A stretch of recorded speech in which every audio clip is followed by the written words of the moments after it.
Good evening and welcome, friends, faculty, students, and honored guests. And a very special welcome to Mr. Bill Nutting, whose family sponsors this wonderful lecture series.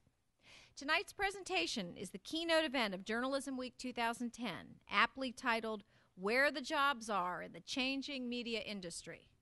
As many of you know, the media industry is currently undergoing a dramatic transformation, with the so-called legacy media, newspapers, magazines, and broadcast media losing readers, viewers, and revenue to newer forms of media, online publications, social media, and even cable television. The changing media landscape certainly has broad implications for society in general, and we've addressed some of those impacts and concerns in previous lectures and certainly in your classroom discussions. This week, however, we're focusing on the issue that really is of immediate concern to our students, to all of you, and also our graduates of the school, and that is, can you find jobs as journalists and strategic communicators in an industry that is literally changing by the minute? As each of our J-Week speakers has demonstrated by their own successful careers, the answer to that question is a definite yes. This week we're learning from their insights and their experiences how our students can prepare themselves for careers as 21st century communicators. Now, what each of these speakers has in common is not just their professionalism and their high level of skill, but also their adaptability and their entrepreneurial initiative. And tonight's speaker is certainly no exception. John Harris, the co-founder and editor-in-chief of Politico and Politico.com, is no wild-eyed revolutionary. In fact, Harris rose up the ranks as a traditional journalist. For more than 20 years, he worked at the Washington Post, first as a summer intern, later as a political reporter, and eventually as the national politics editor, a very prestigious position from which he directed the Post's White House and campaign coverage. He's also a noted author. He's the author of The Survivor, Bill Clinton in the White House, and it was a New York Times bestseller and a Times Notable Book of the Year. And it's a book described by those of you who know the legendary WVU political science professor, Dr. Bob DeClerico, as the best book that has ever been written about Bill Clinton. So John Harris had a pretty successful career going when 4 years ago he decided to give up what was familiar to him to start on a brand new venture. Amid budget cuts at the Washington Post and declining newspaper readership in general, he and another news veteran, Jim Vanderhei, pitched an idea for a brand new kind of publication to Robert L. Britton, the owner of the Washington-based national media company. Now, this publication, as they envisioned it, would be web-based, run by a small group of highly skilled journalists, and would focus entirely on politics inside the Beltway. Impressed by their vision and their passion, Al Britton agreed to back the new venture, and Politico was born. And the rest, as they say, is history. In just 3 years, Politico has evolved into a highly successful online and print publication. Last year alone, Politico.com had more than 10 million people visiting its site. And its print version, with a circulation of just about 32,000, generates significant revenue for the company. And it's now, I believe, the 10th most popular newspaper site on the web. Starting out with really just a handful of employees, Politico now boasts an editorial staff of about 80 people. And according to a Vanity Fair article, it now has more journalists covering the White House than any other news organization. All this happened in just 3 years. Politico is also everywhere. Politico reporters and editors like Mike Allen and Ben Smith and John Harris are frequently quoted, and they regularly appear on network and cable television to talk about the stories they're covering. Some of you may have seen one of their reporters on The Daily Show this week, which I know is really big for you guys. So they cover stories, they break a lot of stories. Most recently, they broke the story about a plan at the Washington Post to solicit money from lobbyists for access to journalists and government officials. Now, most people in the know would agree that Politico is helping to change the way that politics is covered. It's a niche publication providing instant insider information to political observers and politicians alike. Anybody in Washington reads the Playbook each morning, as well as Politico 44, an ongoing blog about the Obama presidency. Fellow journalists have also described Politico as the go-to site for Washington political coverage. So why has Politico succeeded so wildly at a time when many other news organizations are struggling to survive? Here to answer that question and to tell our students, all of you, how you can similarly succeed in the changing media environment is Politico's Mr. John Harris. Welcome.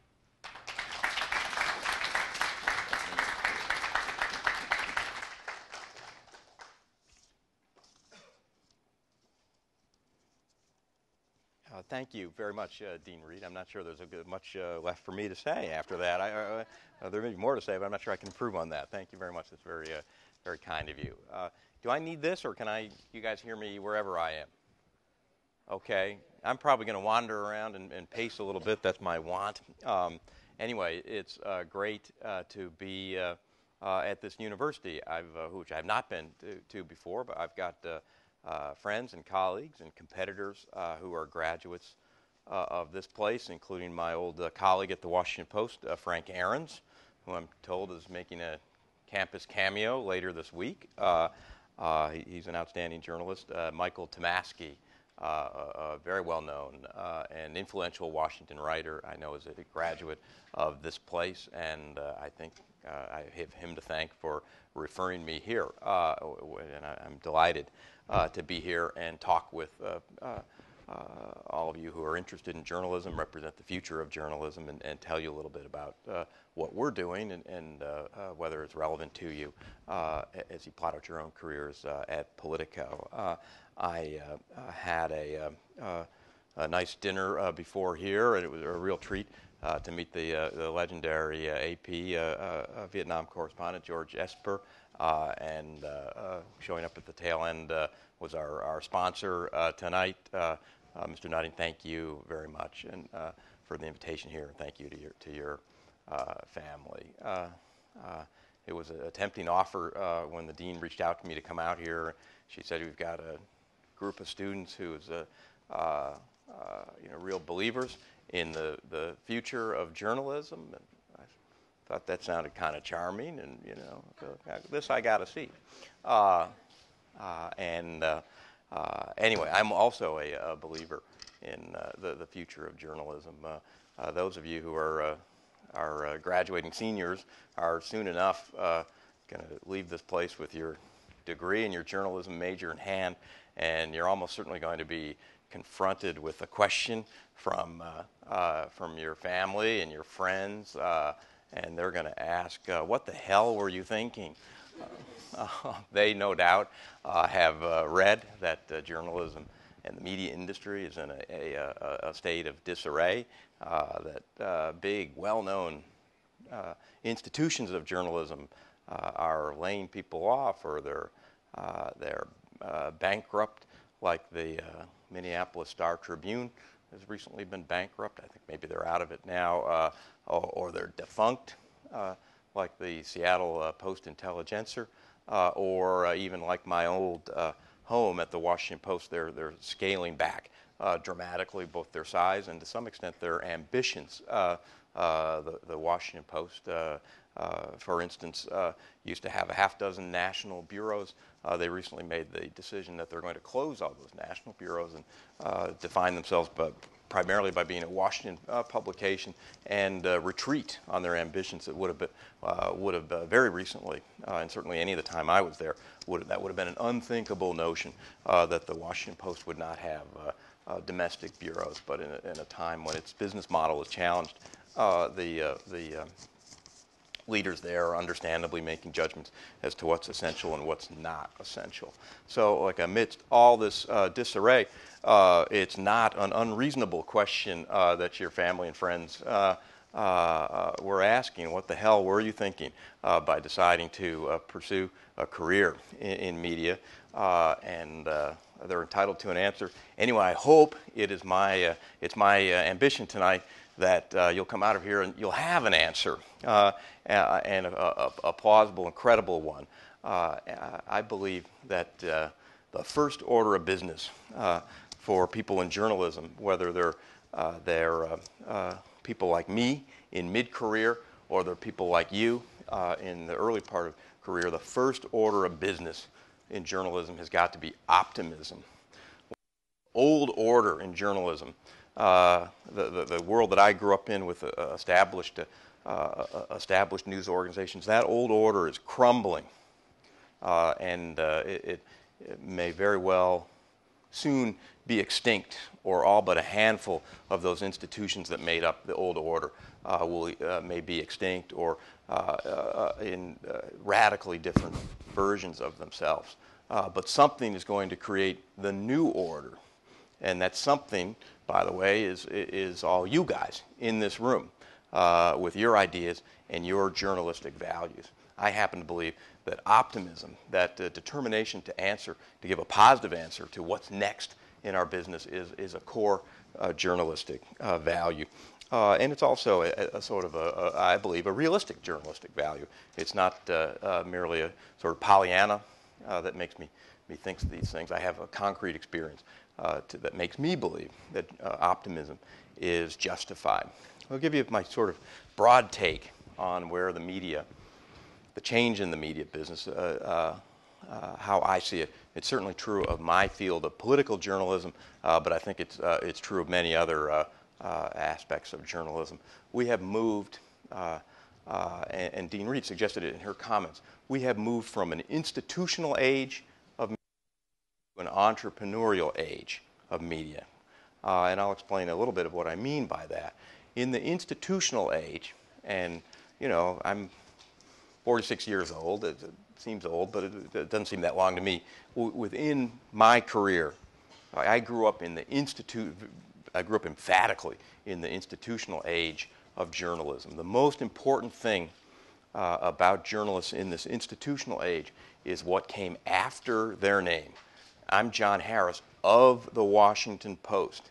My good friend Todd Purdom, he was Todd Purdom of the New York Times. That is our place in the world, our influence and impact as journalists, our professional stature, even to some degree our sense of ourselves and whether we were succeeding, was a product of the power of the institutions that we work for. That's what gave us entree to newsmakers. It's what gave our work impact. It was an institutional age. When it comes to political journalism, one of the important things, the important facets of that institutional age is that a small number of news organizations, and what's more, a small number of people at those news organizations, had enormous power to set the agenda when it came to coverage of politics and the workings of Washington. And I'll tell you what I mean by that. It's literally true that we could probably take the first 3 rows of this auditorium right here, and in, let's say it's 1975,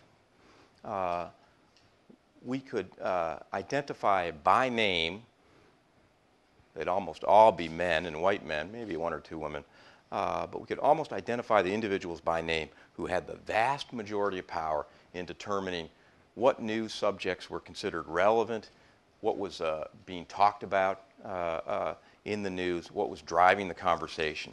Who would you put in there? You'd put the editor and a handful of the senior correspondents at the Washington Post, at the New York Times, probably throw in the Wall Street Journal.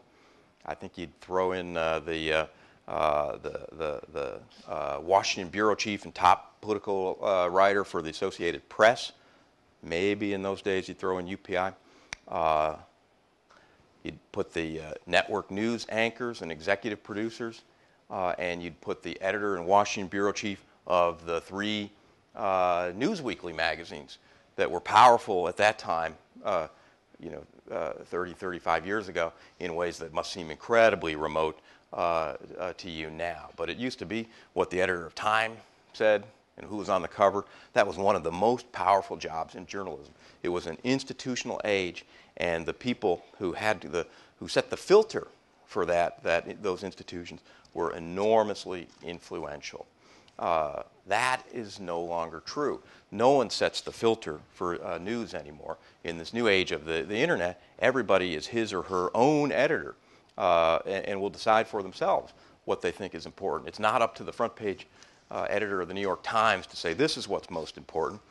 And typically the network newscasts and a lot of local papers would take their cues from the New York Times. in this era, like, have the role, millions and millions of individuals have the role that used to be held by those 30 or 40 people I've described. The fact that we're in this age where no individual person sets the filter, that's moved us to an entrepreneurial age, where the most important thing about you is not what comes after your name, in other words, not your institutional platform, but it is whether you as an individual journalist, and you may have an institutional platform, or you may just be a freelancer working out of your basement, you are creating distinctive value through your writing and reporting, through your voice. That distinctive value is going to be seen and heard by people. All journalists are not created equal. And those journalists that can create, that have a demonstrated track record of sort of creating value, of showing that they can somehow drive the conversation, have enormous power. And the trick in this entrepreneurial age is to sort of leverage that influence and maximize your impact. As I realize that's as I've described it there, is a little abstract, but I'm hoping as I describe in more concrete terms the story of Politico, it'll become less abstract, and you'll understand what I mean. Now, here's what you need to know about me. I grew up in the institutional age, and I liked it. I did well in it. It was a satisfying career for me. It was involuntary for me, this moving to this entrepreneurial age. But for people who can thrive in the entrepreneurial age, they can be, this new age can be better. People can have more impact. They can have more fun as journalists at a younger age, more responsibility. And you can tell this to your parents when they ask, they can make more money. If you're one of those people that's succeeding in this entrepreneurial age. I'll tell you, it's not easy to succeed. It requires, I think, a lot of ambition and a very purposeful approach to your career. But for those who are doing it, the entrepreneurial age is better than the institutional age. Now, we can have a debate, maybe we'll talk about it in the question and answer period, whether the institutional age or the entrepreneurial age was better for our audience and the citizens who are consuming our journalism. That institutional age I described, it had a lot of positive things going for it, some negative things as well. Event. It doesn't describe the current reality. We're in a different era, and what I did at Politico was attempt to reckon with this reality. I sometimes, this isn't the first time I get called upon to talk about sort of this entrepreneurial age of journalism. I have to tell you, I'm the world's most unlikely sort of new media pioneer. Politico is a new media publication. We're proud of it, but I myself am like a very traditional fellow. I'm not a technological guru. I don't have a Facebook page. I don't do Twitter. In my home state of Virginia, it's very conservative. It's actually technically still illegal to Twitter. Very rarely prosecuted among consenting adults, but still, I don't. I know. I see the people there, whether they're twittering or just texting their boyfriends or girlfriends. I don't know, and don't care. People are free to tweet, but I'm somebody who I see myself trying to translate what I think of as very traditional news values to a new age, and that's what we've done at Politico. I thought I would tell a little bit about the story of how Politico got started, as a way of just maybe of generating some conversation and giving some sort of concrete meaning to what I mean about the transition between an institutional age and an entrepreneurial age. I'm going to start about myself. I graduated from college in 1985. I wasn't a journalism major. I was a history major, at Carleton College in Minnesota. But I was a journalism junkie. I'd spent my college years immersed in the paper. I graduated on a Saturday, and then on a Monday I started my internship at the Washington Post. Still a little worse for the wear from the graduation parties. The Post was very much where I wanted to be. I was always interested in politics, and so the Post at that time was kind of the citadel of political journalism. I worked very hard that summer, and at the end of the summer they let me hang around. I was young to be sort of offered a full-time job at the Post, because typically people were more in their kind of late 20s or early 30s, and I was young at 21. But other than that, like, that was the only kind of unusual thing about my career. I had at that point on, had a very traditional career. I covered local news, did well enough that I graduated to cover state news in Virginia. Ben at dinner tonight is from Richmond. I lived in Richmond covering the state capitol for 4 years. Did well enough on that I went to the national staff and was assigned to cover the White House. For me, at a young age, like, to be at the Washington Post was a really heady experience. These were people who I had read about it at a remove, and heroes of mine, and to be in the same newsroom of them was an exciting thing for me. Like, there goes Bob Woodward, like that, that's him. Or there goes David Broder, who's the sort of the dean of political reporters. Like, gosh, I got to work with him on a story even. There's Ben Bradley, who was a famous figure of his generation, and he grunted at me, and I think he said my name. I'm not sure. It sounded like John. So that was like, I need to convey that sense of the power and the sort of gravity that was pulling that these kind of institutions had for my generation of journalists, and that was pulling me there.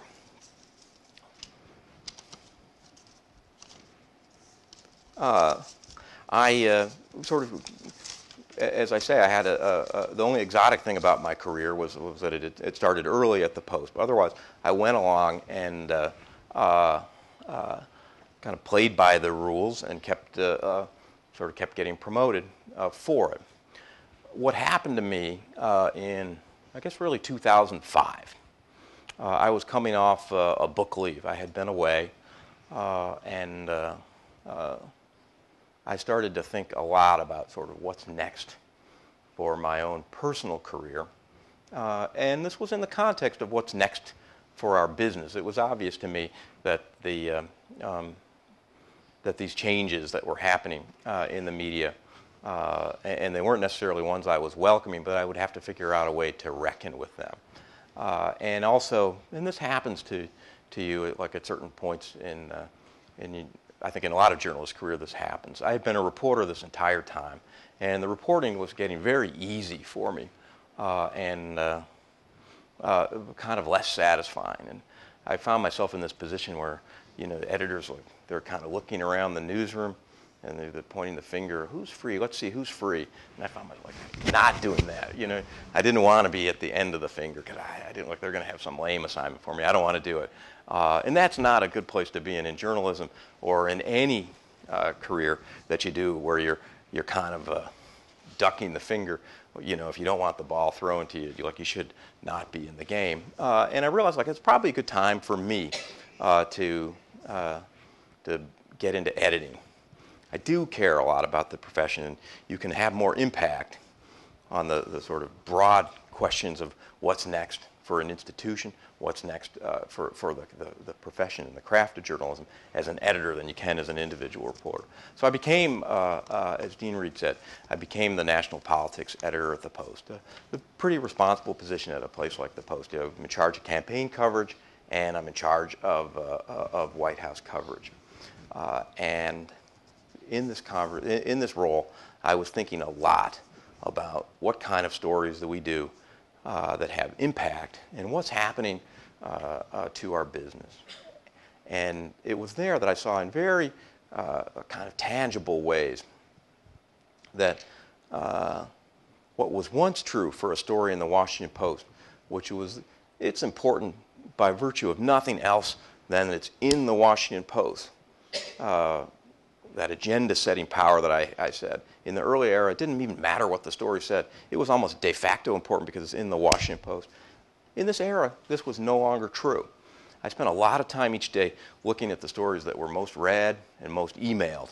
To me, most emailed is a revealing statistic because most read sort of depends on whether you get kind of play you get at the top of it, whether you get good play on the home page or whatever. Most emailed is different. That means like somebody's engaging with the story.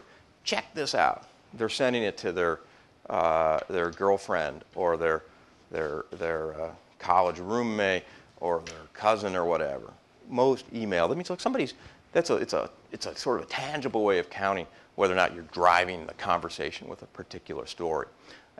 And I would look at most read and most emailed at the Post, and I noticed a couple things. Often the stories that were having the most impact weren't necessarily the ones that were, by the traditional standards of the newspaper, the most important story. The most important story in a newspaper, as you guys all know, is at the upper right hand. Often those stories didn't even register on the most read or email. Why? Because they're effectively commodity stories. The president said yesterday, blah, blah, blah, blah. And the Washington Post story might not be any different than the New York Times story or story. No distinctive value to that story. But the most creative stories, and they might not even be in the front page of the print edition, but they have something interesting, something distinctive to say. Like those stories would hit the sweet spot on the web, and they'd be read by, tens of thousands, hundreds of thousands of people. They'd go off the charts. And it had me think, what's the difference between the story that really hits the sweet spot versus one that doesn't? And why do we spend so much of our time writing these stories that are effectively commodities instead of focusing on the high-value stories? Another thing I noticed is examples of lots and lots of people who had power as journalists, even though their sort of platform was irrelevant. For instance, a good friend of mine, he was a co-author of a book that I did, Mark Halperin. He was then at ABC News. Mark had a daily newsletter called The Note. Everybody in politics in the 2004 election cycle read The Note. They weren't going there because, hey, I wonder what abcnews.com has to say about the campaign today. They were going there because they wanted to wonder what Halperin's take is on the election today. And you get my point.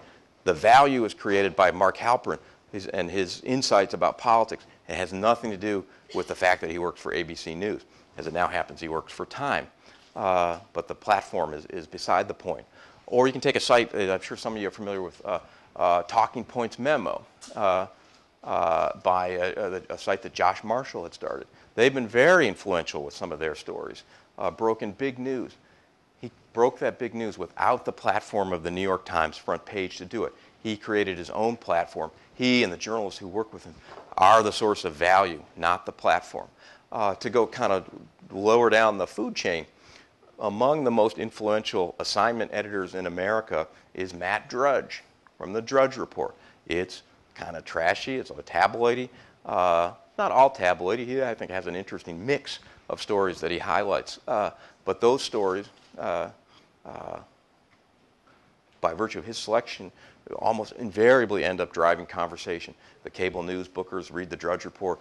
It informs their bookings of all kinds of people around the country read the Drudge Report. We see it on our site. If we've got a link on the Drudge Report, the same is true, incidentally, of Huffington Post. If Politico has a link there, we can watch it. We could graph it. There goes our traffic. Big spike. Again, not traditional journalists. Not even like the Drudge Report is like, it's just a guy in his apartment in Miami Beach. It's not even to even call it a news organization is to overstate it. But he doesn't need the traditional institutional platforms to be powerful. He's done it on his own. And this to me is interesting if I'm in charge of carrying the Washington and influence into the future. It's also kind of frightening It used to be that what we did mattered because we were the Washington Post. Now we're competing every single day for driving that conversation, for the eyeballs, for the influence, the impact in the circle that we care about of the community of people who follow politics. These sort of insights led me and one of my reporters who worked for me, Jim Vandehei, we used to sit around a lot and sort of talk about the implications of this and the possibilities of this. And we called them,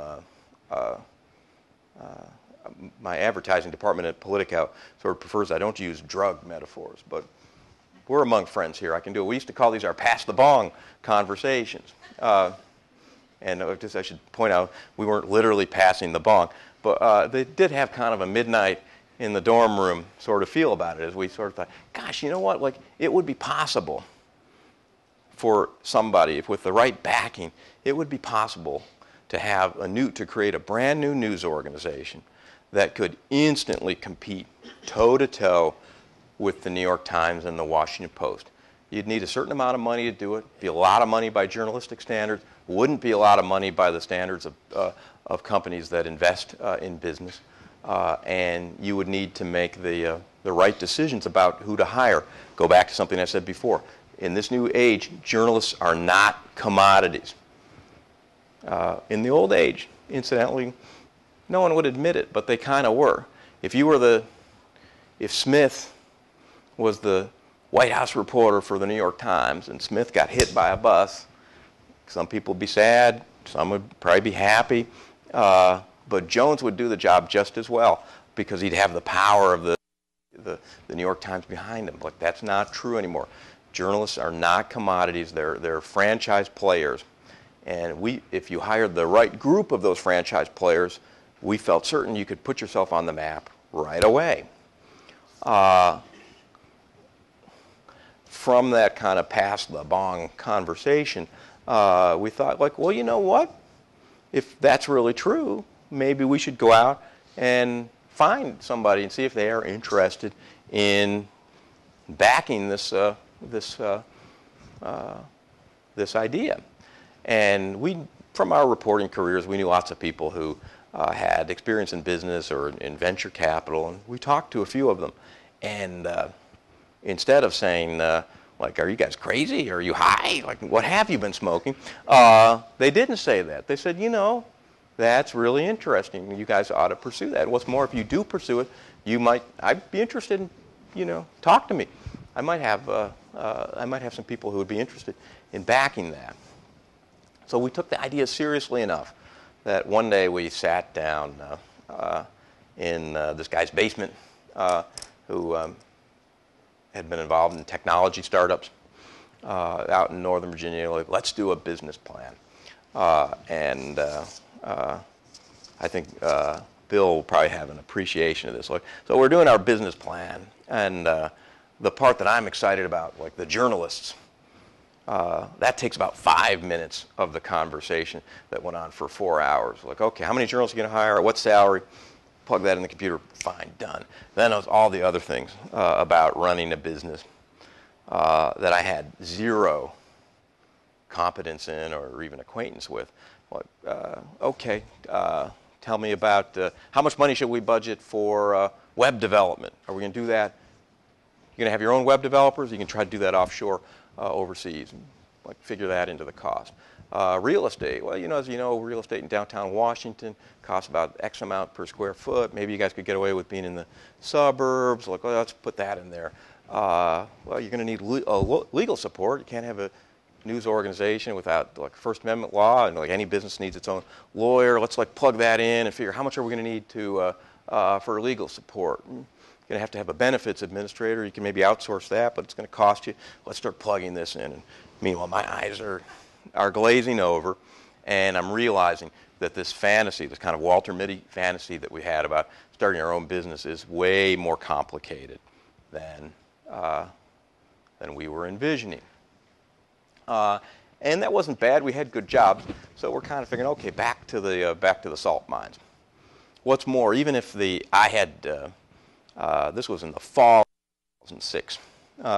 And we knew that if there was an opportunity for a new site, it would be around the 2008 presidential election, which basically started in the fall of 2006. As soon as the midterms were over, the 2008 presidential campaign got underway almost immediately.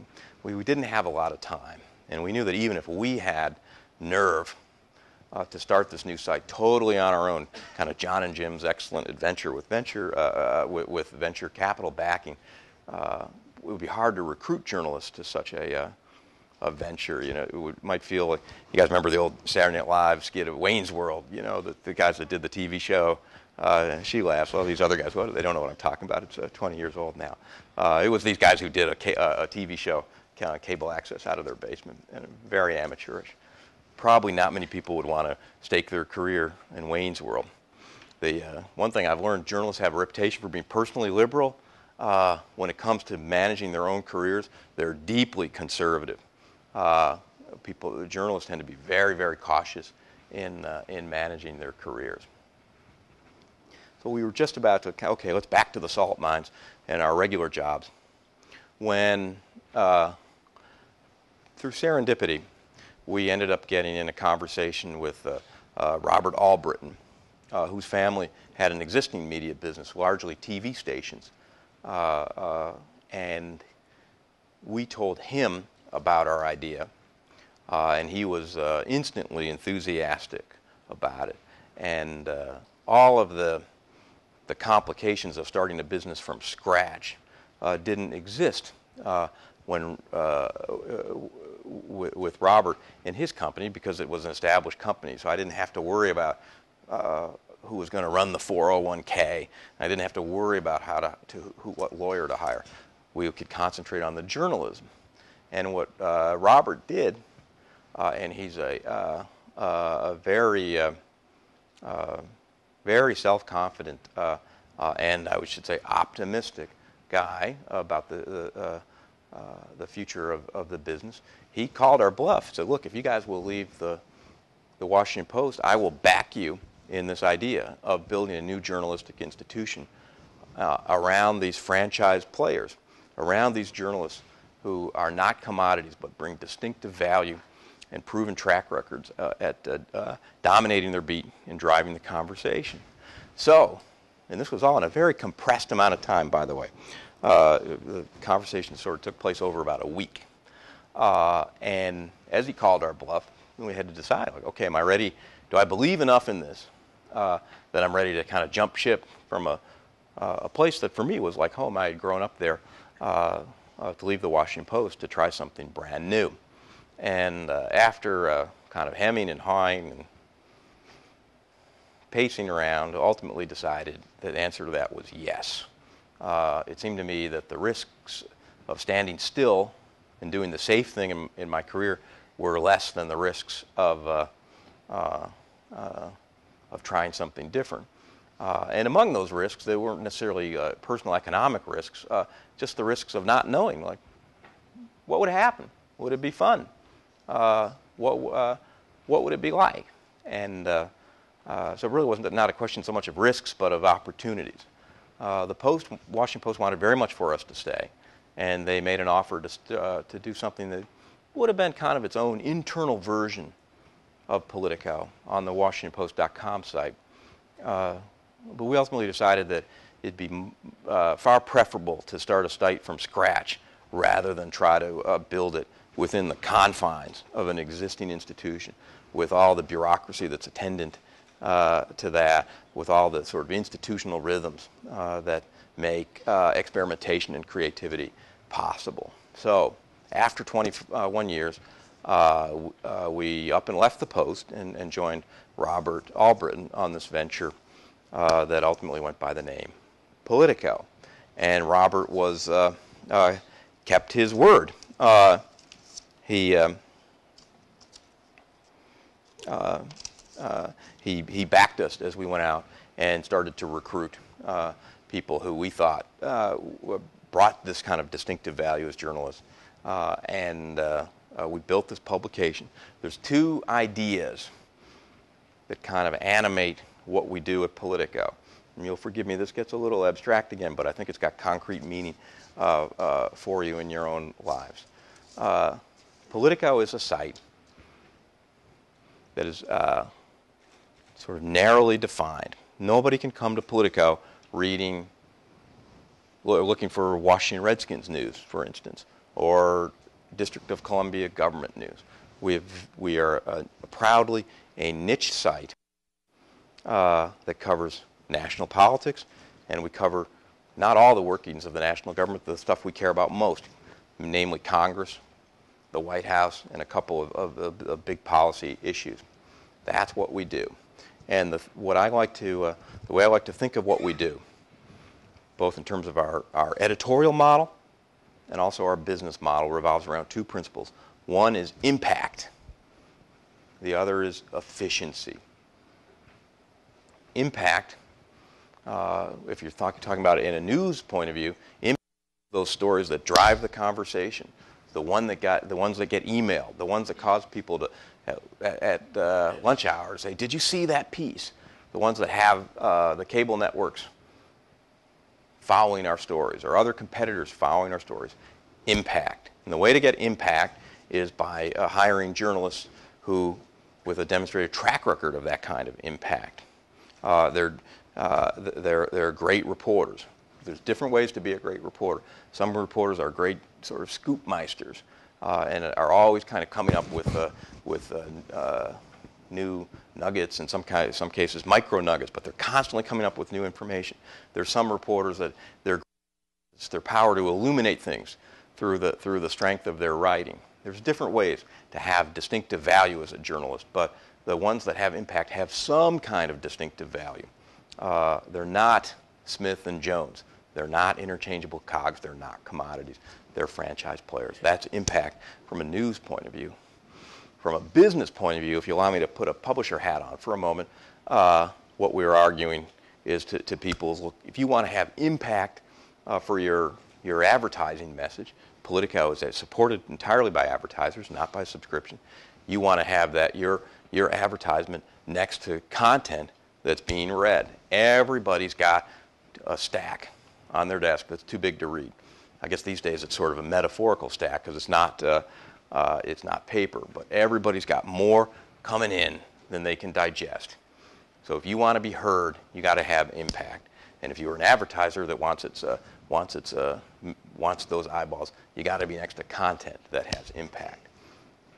The other point is efficiency. Again, in a news point of view, if you are Politico is a site for people who care intensely about our subjects. Well, it's great if we get people who come who have only a casual interest, but we don't edit it for those people. We edit it for those who have an intense interest in our subjects, who want the detail, they want the level of sophistication, they want the immediacy of constantly updated news. They really care. And if you come to Politico, you know what you're going to get there. Don't come to us for business news. Don't for sports news. You're coming to us for a certain type of news. It's like, in that sense, a very efficient experience. Sorry about this, another drug metaphor. Like, we're political junkies, proudly. And what I say is, like, well, if we're political junkies, we want somebody to come to Politico and be able to put that needle in their vein 2, 3, 4 times a day. Don't do this at home. I'm just speaking metaphorically. From the business point of view, that's how what efficiency means to me as a news matter. From the business perspective, it means people know it's a way to reach a certain type of audience. If you are trying to reach 500,000 people in the Washington area, the Washington Post is still an excellent way to do it, albeit a very expensive way to do it. Many of our advertisers at Politico, they're trying to reach members of Congress, they're trying to reach people on the White House staff, they're trying to reach people who care intensely about politics. So they may not be trying to reach 500,000 people. They might only be trying to reach 5,000 people who really matter a lot in Washington, or in some cases they're trying to reach 5. In some of our case of our advertisers, they're trying to reach 5 people who really matter up on the hill. They want efficiency. They don't want to pay for the expensive ad when they can pay less for a high degree of efficiency of the people they're trying to meet. So anyway, we built a publication on those principles of impact and efficiency, all of it kind of carried by journalists who aren't commodities but are franchise players. All those franchise players aren't all mid-career people. They are not all expensive people, but they're all people who I've made a judgment have some kind of distinctive skill for the type of publication we are. Somebody could be a superb journalist on certain subjects, wouldn't be at home at Politico.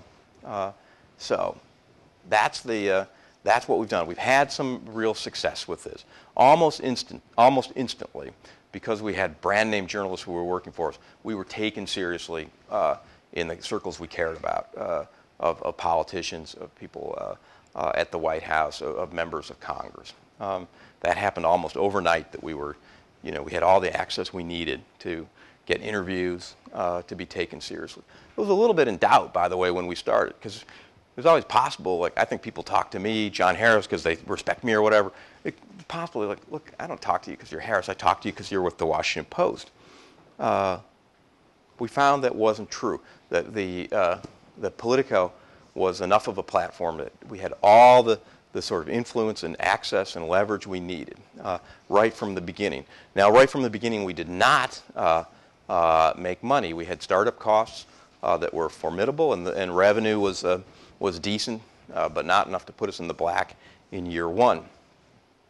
In year 2, our revenue rose by a lot, but our costs rose also by a lot. And we didn't lose much money in year 2, but we didn't make a profit. Year 3, we become a profitable publication. That's pretty good, I think. Our publisher, Robert Alburton, had given us a 5-year time horizon to prove that this was a workable business. We did it in 3 years, and now we expect to be on a continued trajectory, both in terms of our editorial structure and our business plan out into the years ahead. We still have big ambitions. Our traffic.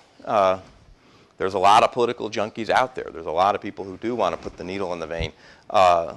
We have about a third the traffic of WashingtonPost.com, but again, that's without local news, that's without weather, that's without the Washington Redskins. Our core political audience is larger than the Washington Post in just 3 years. And it's large enough that most months we are, according to Nielsen net ratings, we're usually in the top 10 and almost always in the top 15 among newspaper websites nationally. That's pretty good, I think, for 3 years' work, and it shows that there is, in fact, a new model, even as the old order crumbles. Now, is what we've done at Politico sort of a model for journalism and media going forward? And the answer to that is yes and no. And I should emphasize that I don't know that, and I never assert that we've kind of cracked the code in some sort of fundamental way. I mentioned, and I'll describe the ways that we're not necessarily a model. I mentioned the Minneapolis paper earlier in coming out of bankruptcy. It's a good friend of mine, a former colleague at the Post, who's the managing editor of the Star Tribune. He's working hard to figure out what's the right editorial and business model in the Twin Cities. What we do at Politico, a lot of it's not relevant. We make a lot of money by people who are trying to reach a very specific audience, trying to reach members of Congress, White House staff, Washington influentials. And there's a lot of people with interests at stake in government on one side or the other who will pay a high premium to reach that audience. And there isn't necessarily that same pool of money to reach people in Minneapolis, St. Paul. So it's a model that works for us in Washington. In one sense, it's very narrow. In another sense, I think it is applicable. These ideas that I mentioned, impact, efficiency, defining a niche and dominating it, I do think, whether the topic is sports or it's business news or it's how to cover a local community, I do think that those are relevant concepts. The age of the sort of broad-focused news organization, I think, is rapidly declining. I think there'll be a handful of news organizations that do it in the future, probably led by the New York Times, a couple of others. Most successful news organizations, I think, are going to be more along the lines of Politico or ESPN, that define themselves, define a niche, seek to dominate it, take advantage of try to have high impact and take advantage of this trend toward efficiency. And that, I think, is very relevant. I think there's lots of different ways that those concepts could apply in new journalistic models. And what's more, I believe that this will happen. As distressing as many of the trends in media are, and they're genuinely distressing, both for the institutions and the people that work there, but I would also say for the public that ultimately we're here to serve. There are some trends that are deeply problematic, but I do believe at the end of the day, as I said, that a new order will emerge and replace that old order, that new order can be animated by solid traditional news values that matter most to us. I think the challenge for me, the challenge for you, is how to define and defend, ultimately vindicate those traditional journalistic values that we believe in this chaotic but also very exciting new age that we're in. And I would just end by sort of amplifying a point I made at the beginning. We all learn our journalistic values at places like this and at places like where I started my career at the Washington Post. We know what good journalistic values are. It's a commitment to accuracy, a commitment to fairness, a commitment to illuminating the public interest. Those are our permanent values. And I would say in this age, I would add to those journalistic values optimism. I think optimism is a journalistic value. You have to believe that there's a robust and promising future and plunge yourself into it rather than clinging nostalgically to some fading old order and trying to sort of lament what's in the past. We have to create something that's exciting and worthy in the future. You know, what I do feel proud of what all of us, there's now 120 people on both the editorial and the business side of Politico, what we've done in a small way to advance that goal. And I can say that not only is it, I think, worthwhile work, it's a hell of a lot of fun. So I would congratulate all of you for the interest that you've declared in media, and I feel confident that you'll end up having careers that are just as much fun and just as satisfying as the one I've had. So thank you very much.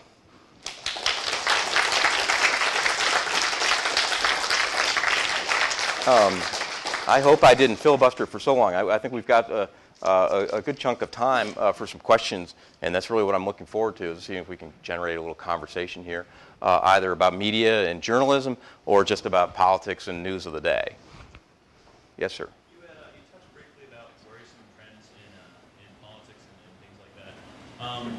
It's been argued that political dissonance is kind of more prevalent in this generation than ever before.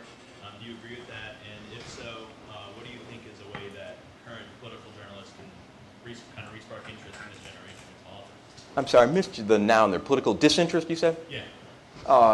Gosh, I will say that of all the things to worry about, and there are a lot to worry about, like in my experience, that's not been one. Like we've had that we've been the beneficiary of like this intense, I'd say even rabid interest in politics, and that was we were talking at dinner. We were able to use that interest in the 2008 campaign to really ride a wave in terms of getting established and building an audience. We were prepared for seeing that wave crest and subside in 2009. It didn't happen. We had higher traffic in 2009 than we did in 2008, and I think it is a reflection of interest in the Obama presidency, interest in the sort of big arguments about the role of government, and a sense that these are sort of momentous times. Now again, I don't want to discount your point because we appeal to a certain segment of people with intense interest. And in this sort of fragmented media world where people will pursue their own interests, to a large extent they'll pursue news organizations that will sort of sharpen and amplify their own political biases. You know, we live in this fragmented world, and there's a lot of people probably who aren't paying much attention to the political fight. They're sort of checked out.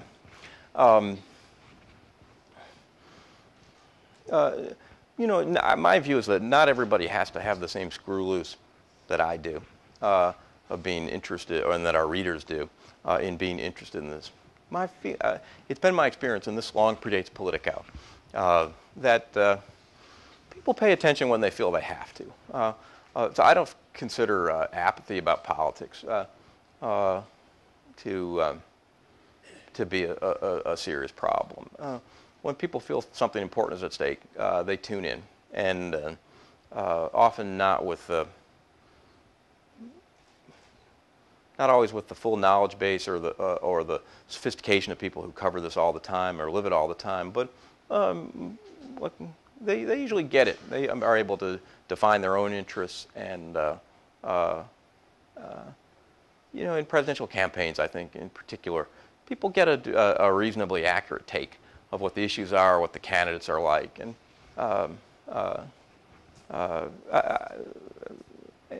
I think people have all the tools they need and all the interests they need. Yes, sir. With your site, do you feel as though you try to remain neutral between Democrat and Republicans, or do you feel that some of your articles lean towards like one of the parties? One of the big trends in media these days is a trend that I'd want Politico to not be a part of, and it is, as I suggested, the tendency to present political news through an ideological prism. Fox News, through its commentators, there's an argument about their news reporters, but in my view, most of their news reporters are pretty straight. But the signature of that network, the most famous people are its commentators, and they're unabashedly conservative. People like O'Reilly and Hannity and whatnot. What Fox has had brilliant success in building a big cable network, a hugely profitable cable network, through that model of presenting the news through a conservative ideological prism. They've done well enough at it that MSNBC has said, "Hey, we can do this." And they've basically borrowed the Fox model from the liberal side of the perspective of the spectrum. It's not my style. I don't care for it. I used to be more worried about it than I am.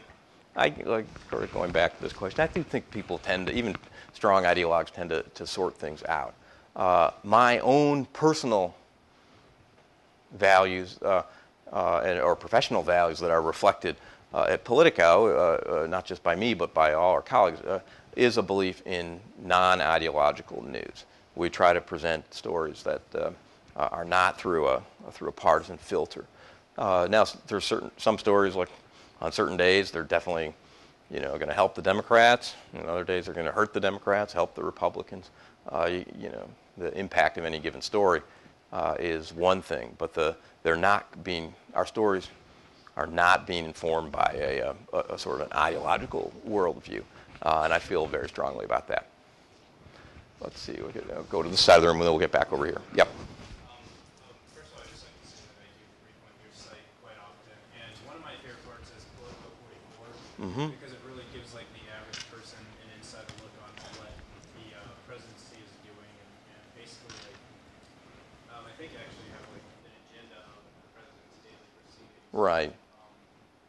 What this is. All that together, do you does Politico credit itself with bringing more transparency to political goings on? I guess because I've noticed that your site brings a lot more focus into like congressional proceedings or executive or everything more than say the Post or New York Times or something. So Well, here I'll explain 44 for the people that aren't familiar with it. This up on the screen? Yeah.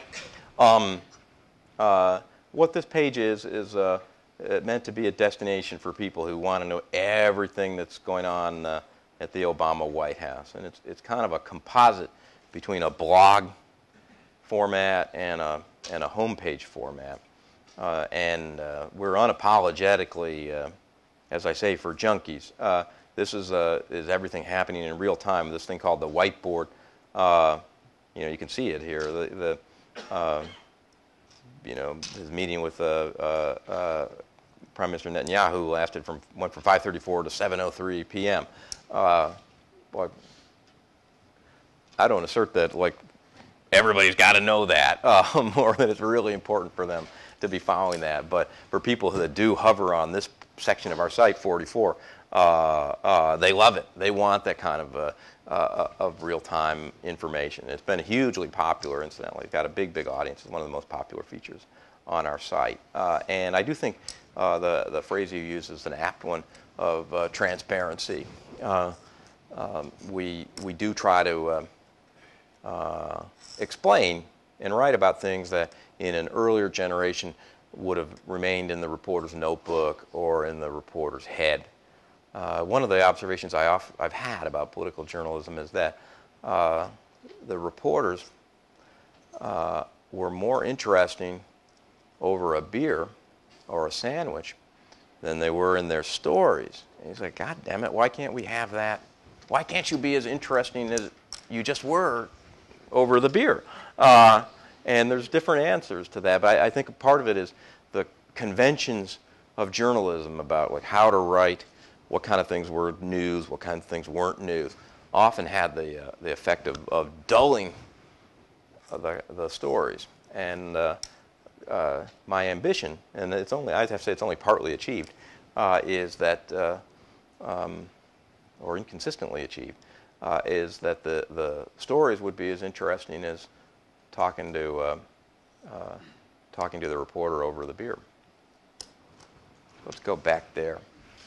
If you were asked to, or it could be, what show would you rather be on to promote Politico, the Colbert Report or the Daily Show, and why? The Colbert Report or the Daily Show? Yeah. Well, I don't know. I'd be happy to go on either, or have my reporters go on either. As the dean said, we did have a reporter about peddling a book, Eamon Javers, who was on the Daily Show the other night. I kind of consider them the same audience, or slightly different stripes of the same audience. I guess Stewart's audience is bigger, right? So it's probably, just in terms of sheer promotional power, I think it's probably a somewhat better platform. I personally think Colbert is really funny, so it'd be a real kick to go on that show if I was ever asked. I've known several people who have gone on it. I think the key is to be the straight man. Like, don't try to crack wise with them. Just be the straight man and leave the driving to the pros. There's a couple of interesting things to me that are suggested by your question. One, although those shows are entertainment, they're also, particularly Stewart. Well, he's a journalist of a sort. I don't know that he personally would embrace the title. He might, but he is. There's lots of people who get their news by watching Jon Stewart, and That doesn't seem the worst thing to me. There's a lot of interesting people that go on that show. Amid the jokes and the wisecracking, there's a fair amount of serious discussion. Seems to me that wouldn't be you want to be the only place you're getting your news, but if that's a main place you're getting your news, fine. The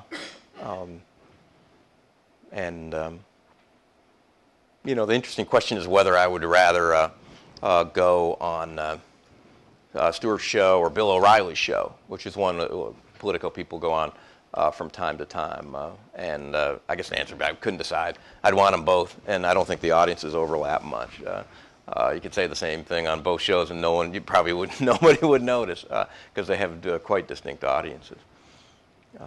We've got some others. Yes, go ahead. Do you think, you said that it's important for you to be bipartisan. Do you think that goes along with a lot of the reason that you're so popular and that you don't toe any political line, ideological line? Yeah, we try to be nonpartisan.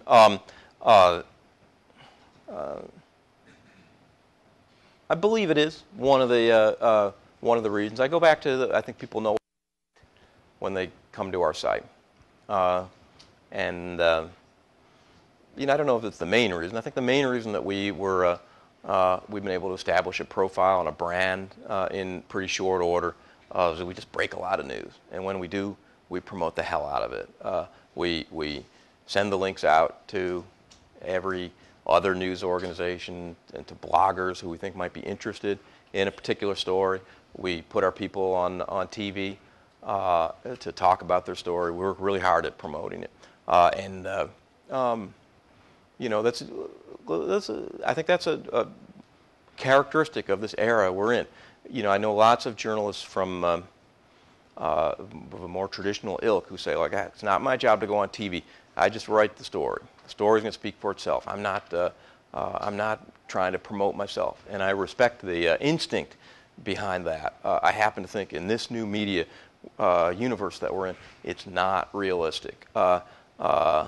There's so much clutter that if you've got something interesting to say, you also have to have a strategy for breaking through the clutter and promoting your best work. And I don't think there's anything sleazy about trying to promote your best work. I do think there's a kind of standards of behavior that you should try to enforce on yourself. If you go on cable TV, they will try to get you to say outlandish or inflammatory things that are not appropriate for a nonpartisan journalist. I guess I think that's the breaking news and promoting is probably the main reason that we've been able to, sort of make a mark in a much more compressed amount of time than would have been true in the old days. But I think the nonpartisan nature of it is something that people respect. Yeah. Do you think the future of print journalism is in these niche markets such as Politico? Do you think that that's where it's going? And if so, do you think people will ignore, I guess maybe just only read the news they want to from these niche markets? I do think that's where it's going, and that's. By the way, that doesn't mean that every major metropolitan paper is going to close, but I do think they're going to have to more sharply define themselves, go back to the Minneapolis paper. If I was running that paper, there'd be 4 or 5 subjects I'd really want to own. That's my distinctive value. I understand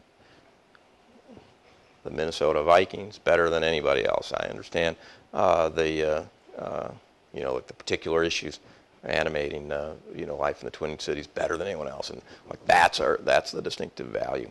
That's the niche to dominate. Community newspapers, in a lot of ways, they already do it. They're must reading, and they're engaging with their audience in very vibrant ways on subjects they care about, and they're defining themselves with a lot of discipline, not trying to do things that don't play to their strength. So the question you raise is if everybody is if the world is a collection of ESPN.coms and Politicos and whatnot, where do you go for kind of a broad view of the world? And look, I think you put your finger on something important. I don't fully know the answer to that. Other than you soak up a lot in modern life just by osmosis.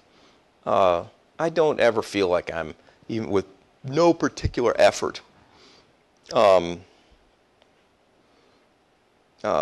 even to some degree, like an affirmative effort to avoid knowing like certain things. I don't feel like I'm ever that out of it. Like you hear things, like if Lady Gaga was arrested, like I'd know about it somehow, even though I don't give a damn. You know what I mean? So anyway, I think people get a view of the world. Like the most important thing, I think, there's two areas that are most relevant to the concern you raised. One of them is foreign reporting, which is expensive. The New York Times spends millions of dollars covering the Iraq War, protecting its people who are over there, having an ongoing serious news operation. I doubt they make money off their Iraq coverage. They do it because it's part of their mission. And so I'm not clear. I think there's going to be a mix of models, both for-profit models like Politico and sort of non-profit models springing up that will sort of fill out that part of the equation. The other one is investigative reporting, some of which I think could actually be part of a for-profit enterprise, because like good investigative reporting can have a lot of impact and can get a large audience and potentially an attractive audience. And some of it's going to be supported by a nonprofit model. And you put good content up, and you'd be surprised. There's an audience, and it's a robust one. And I do think it's unfortunate that we don't have the common sort of touchstones that we used to. Like, the way in the old days, the evening news broadcasts, like of the three, news broadcasts, like an enormous percentage of the adult population would have seen one of those three. It was kind of like people came together in common spaces. That's not true in the fragmented world we live in. And another one, let's go to you. Before you started talking, someone asked you about Politico's Twitter account, and you said that you didn't have one. Is there any specific reason why you haven't? No, we do. To be honest, I told you I'm a traditionalist. I do believe we've got somebody that's sending out Twitter feeds of our that basically are just our listing of our stories. I don't think that those are going to be the most popular Twitter accounts. The most popular Twitter accounts are going to be connected to specific journalists at Politico. Ben Smith, who's one of our most popular bloggers, has his own Twitter account that he keeps pretty busy. Same with Jonathan Martin. Several of the individual reporters keep active. Why is that not coming up? There we go. Keep their Twitter accounts going. And I'll be honest, part of the reason is we've been so focused on certain things. We are not particularly. I feel we've been slow on social networking. Facebook was not a prominent factor. There he is, Ben at Politico. Go check him out. Facebook was, MySpace was a bigger deal when we launched in 2007 than Facebook. And now, Facebook's such a huge phenomenon. It illustrates how fluid and how rapidly changing the media landscape is. That's chastening to me.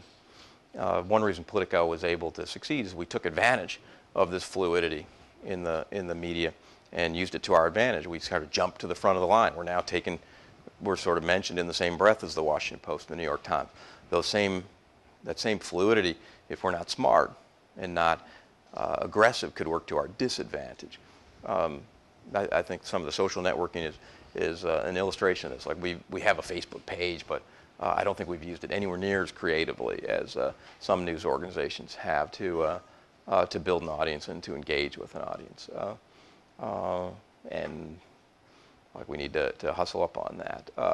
Other examples of that, the rapid switch to mobile technology and engaging with the audience on iPhone and iTouches, iPads, and the rest. That's clearly going to be important. And so we're investing technology resources in that to make sure that we have a good product for those for people reading us that way. But like these technological and cultural changes in the media, like they can happen in the blink of an eye, and it's very, very easy to get caught flat-footed. Back there. What are your thoughts on criticisms aimed at news organizations that sometimes they rush stories without fully verifying the accuracy, with the goal of beating out other organizations on these stories? And I guess in particular, kind of this question was raised by the healthcare amendment. Right. Politico was recently criticized. Right. To fill in people on the episode that he's referring to, I guess it was just earlier this week. I lose track of the time, or was it late last week? We're covering the healthcare debate, both with traditional stories, but also with a live blog that was aimed at covering sort of every new twist and turn, sometimes dozens of items per day in the sort of machinations of the healthcare story. And we posted an item about what appeared to be a Democratic kind of internal strategy document that had some kind of inflammatory passages in it.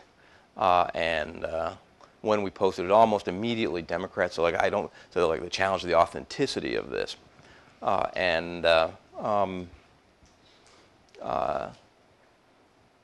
Raised enough questions about the authenticity. By the way, the provenance of this memo is still pretty murky in my mind. I don't believe it was a complete hoax, but we certainly weren't. It certainly was ambiguous enough that we sort of instantly clarified, so that we've not been able to determine the authenticity of the document, and we took down the link to the document and wrote a story about sort of our state of knowledge as to what happened. To be honest, the sort of traditionalist in me says, like, that's horrible. That's what happens when you're moving so fast. Like the realist in me says, is larger than the Washington Post in just 3 years. And it's large enough that most months we are, according to Nielsen net ratings, we're usually in the top 10 and almost always in the top 15 among newspaper websites nationally. That's pretty good, I think, for 3 years' work, and it shows that there is, in fact, a new model, even as the old order crumbles. Now, is what we've done at Politico sort of a model for journalism and media going forward? And the answer to that is yes and no. And I should emphasize that I don't know that, and I never assert that we've kind of cracked the code in some sort of fundamental way. I mentioned, and I'll describe the ways that we're not necessarily a model. I mentioned the Minneapolis paper earlier in coming out of bankruptcy. It's a good friend of mine, a former colleague at the Post, who's the managing editor of the Star Tribune. He's working hard to figure out what's the right editorial and business model in the Twin Cities. What we do at Politico, a lot of it's not relevant. We make a lot of money by people who are trying to reach a very specific audience, trying to reach members of Congress, White House staff, Washington influentials. And there's a lot of people with interests at stake in government on one side or the other who will pay a high premium to reach that audience. And there isn't necessarily that same pool of money to reach people in Minneapolis, St. Paul. So it's a model that works for us in Washington. In one sense, it's very narrow. in another sense, I think it is applicable. These ideas that I mentioned, impact, efficiency, defining a niche and dominating it, I do think, whether the topic is sports or it's business news or it's how to cover a local community, I do think that those are relevant concepts. The age of the sort of broad-focused news organization, I think, is rapidly declining. I think there'll be a handful of news organizations that do it in the future, probably led by the New York Times, a couple of others.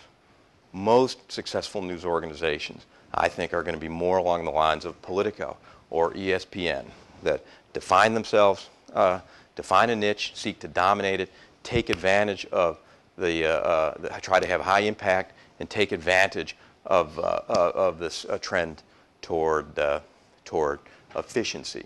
And that, I think, is very relevant. I think there's lots of different ways that those concepts could apply in new journalistic models. And what's more, I believe that this will happen. As distressing as many of the trends in media are, and they're genuinely distressing, both for the institutions and the people that work there, but I would also say for the public that ultimately we're here to serve. There's some trends that are deeply problematic, but I do believe at the end of the day, as I said, that a new order will emerge and replace that old order, that new order can be animated by solid traditional news values that matter most to us. I think the challenge for me, the challenge for you, is how to define and defend, ultimately vindicate those traditional journalistic values that we believe in this chaotic but also very exciting new age that we're in. And I would just end by sort of amplifying a point I made at the beginning. We all learn our journalistic values at places like this and at places like where I started my career at the Washington Post. We know what good journalistic values are. It's a commitment to accuracy, a commitment to fairness, a commitment to illuminating the public interest. Those are our permanent values. And I would say in this age, I would add to those journalistic values optimism. I think optimism is a journalistic value. You have to believe that there's a robust and promising future and plunge yourself into it rather than clinging nostalgically to some fading old order and trying to sort of lament what's in the past. We have to create something that's exciting and worthy in the future. You know what I do feel proud of what all of us, there's now 120 people on both the editorial and the business side of Politico, what we've done in a small way to advance that goal. And I can say that not only is it, I think, worthwhile work, it's a hell of a lot of fun. So I would congratulate all of you for the interest that you've declared in media, and I feel confident that you'll end up having careers that are just as much fun and just as satisfying as the one I've had. So thank you very much.